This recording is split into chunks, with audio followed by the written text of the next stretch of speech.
All right, guys, sorry for the interruption there. We're going to have to make this a two-parter because I got interrupted with a phone call. I had to talk to my buddy Lee Schwinn. All right, so let's check it out. Got it all back together. This is your brush holder.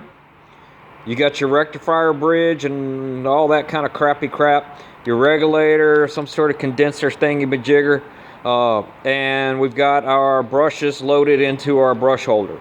So now we're going to put it back together. I mean, this thing is really clean on the inside. I mean, look at that. That's all brand spanking new Chinesium. I'm sure it came from China. I wouldn't doubt it. We don't make anything in America anymore. All right, so let's put this back together. Remember, we had some witness marks. We're going to find our witness mark, witness mark, witness mark.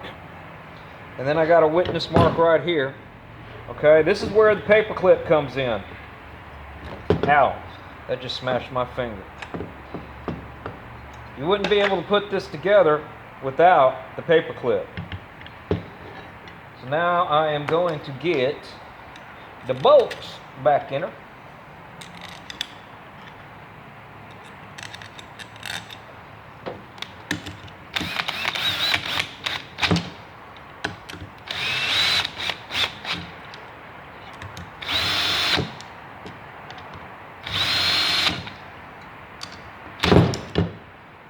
Yeah, it's got a lot of torque on it.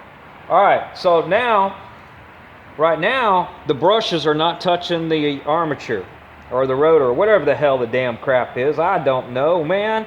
It just ain't gonna work like this. So, just like if you're in the big war, pull the pin, boys, pull the pin.